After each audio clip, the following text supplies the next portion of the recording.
Well, realistically, first and foremost, the number one tip I can give you that will almost guarantee results is, steroids!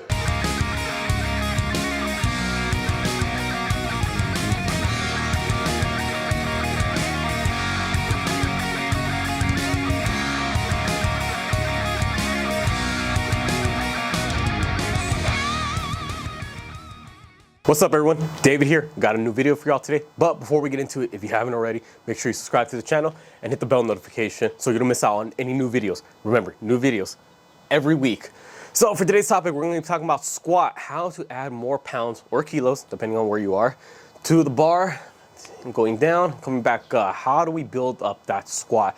Well, realistically, first and foremost, the number one tip I can give you that will almost guarantee results is, steroids! Just kidding. But in all seriousness though, the 3 tips I'm about to give you are what have worked for me. Now, if you have the similar issues that I have with my squat, then they may work for you, but ultimately it just depends from person to person, body type to body type, and where you're currently at if you're a beginner, intermediate, or advanced lifter. But first and foremost, number 1 tip I'm gonna give y'all is box squats. Why exactly is this? Well, everyone's gonna vary depending on where they struggle in the squat. Me personally, I struggle towards the bottom end, coming out of the hole in the squat. Some people struggle with the top end of the squat, so towards the lockout. Ultimately, wherever it is that you struggle with, that's where you wanna set the height of the box so you only work that portion. Think about it. If you know you can get the bottom half of the squat and you struggle with the top, okay, why not emphasize working on the top part, the lockout, if that's where you struggle with. Now, I will like to point out though, when it comes to box squats, the box itself, you don't want to set it to the exact point where you start struggling. What do I mean by that?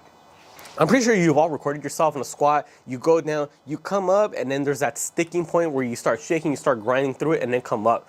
Most people will set the box right there in the moment where they have that sticking point. That's not necessarily the best approach. What you want to do is actually set the box height a little bit lower than that. Why is this? Well, think of it like you're driving a car.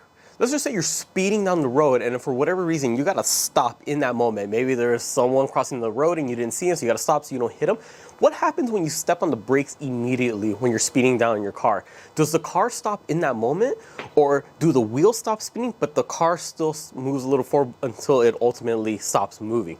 That's the point I'm getting at here. When it comes to your squat, where you struggle or where you begin to struggle on the squat is not necessarily where the sticking point is. Where you start losing power is below that, because think about it, you start going down and then right here is where I start losing power, but then the momentum still takes me a little bit further. Right here is when I start to struggle. Same thing.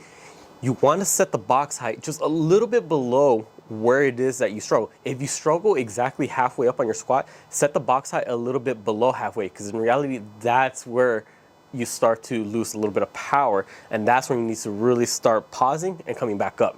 Now, another thing when it comes to these box squats, technique is important. Many people, when they do their box squat, they do the whole just sitting down completely in the box, their torso leans back, and then they lean their torso forward to come back up. They're letting the momentum from their upper body power them up through that squat. That pretty much defeats the purpose of this. The whole reason why we're doing these box squats is so that we could build up our power right there in the bottom end of that squat or wherever it is that you struggle. So what you want to do is come down onto the box, and realistically, you're not necessarily sitting on it completely. You're not putting all your weight on. It's more of just a tap and you're holding it for a quick sec and then coming back up. If you completely sit there, you're losing all tightness in your upper body. You know, you're relaxing the core, your upper back is not as stiff anymore. No, because you're letting the whole rocking back and forth and then coming back up dictate you coming back up. You don't want that. Just go down to that squat, boom, pause, and then explode up. Now, tip number 2. Now, this tip is gonna vary from person to person depending on if your upper back is weak. Me personally, when I was trying to build up my squat, I had the tendency to lean forward. My hips will come up first and then the rest of my torso, or I'll come up and then my shoulders will start to round. I needed to build up more strength in my upper back. I was struggling to keep my torso upright. So, okay, keeping my torso upright is an issue. I'm doing regular back squats that causes my torso to lean forward. What can I do? Goblet squats. Goblet squats have really helped me out when it comes to building up my squat because they help me keep my torso upright. So I'm so used to holding this position, had direct carry over to my squat. Now I thought of it, I'm like, okay, practice keeping torso upright the way I would a squat when I'm holding the bar, and then boom, I didn't have that issue, or at least not as much of an issue, with rounding forward or bringing my torso down once the weight started getting heavier. Now, the issue was, eventually I got stronger in goblet squats. My dumbbells here only go up to 95 pounds. You could kind of see them, they're the ones right there. So what do you do after that? I was just repping out sets of 20 with that. I needed to go heavier. Easy, just switch it over to front squats. Ultimately, it's not an issue or a matter of goblet squats or front squat. It's a matter of just finding an exercise that requires you to force your torso to be more upright. So anything that's front loaded, that's gonna have carryover if your weaknesses in squat is keeping your torso upright, keeping your chest out, or rounding your shoulders forward. And lastly, third tip is going to be any type of unilateral exercise. Why? Just how we have a stronger arm, you also have a stronger leg, and you may not know it, but on a squat, how many times have you recorded yourself and you come up and you see that one side is coming up a little bit more? Now, sometimes it may be an issue if you got tight muscles here, but other times it could be the fact that just one leg is stronger than the other. And I'm pretty sure you felt it before. You feel one leg burning more than the other.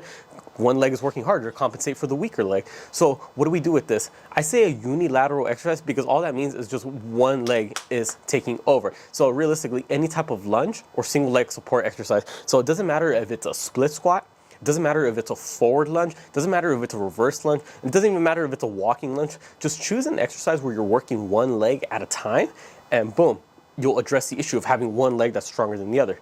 I will say this though, if you know which one is the weaker leg and you're doing one leg at a time, always start your sets with the weaker leg first. Why is this? Well, I'm gonna use myself for an example. My left leg is stronger than my right leg. Now, let's just say I'm doing forward lunges. I got the bar on my back, I'm stepping forward, coming back, stepping forward again. I'm gonna get all 12 reps with my left leg first and then switch over to the right. If I already know that my left leg is stronger and I struggled to get that 12th rep, like I couldn't have done the 13th. It was truly a max 12 RM. Then I already know for sure I'm not going to be able to get it with the weaker leg. If I was struggling and barely able to get it with the strong leg, how am I supposed to get it with the weaker leg? So in this case, always start off with the weaker leg, because if you push yourself and go all out with the weaker leg for however many reps, then it's almost guaranteed that you'll get it with the stronger one. All right, never the other way around. Always start with the weaker leg. Let that weaker leg set the standard, so for sure you meet the standard with the stronger one. So all in all, these are just 3 tips that have helped me build up your squat. And if you're someone like me and have the same issues of struggling towards the bottom end of the squat, having weak upper back and falling forward in torso, or having one leg stronger than the other, then these 3 tips are for you. Box squats, just adjust the height just slightly below where you start seeing that sticking point. Goblet squats or front squats, just anything that forces you to keep your torso upright. And then any unilateral exercise where you're putting one leg to work while the other one's resting, always start off with the weaker leg. Simple. 3 tips to build up your squat. You'll be surprised the results that you see. But ultimately, in the end, the way you get stronger at squatting is squatting. Don't think that there's this one key exercise that's going to help you build up the extra extras. Ultimately, you practice getting better at squats by doing squats. Easy. Comment down below any other tips that you have personally done that have helped you build up your squat. Maybe someone else in the comments could read that tip and maybe it could help them out as well.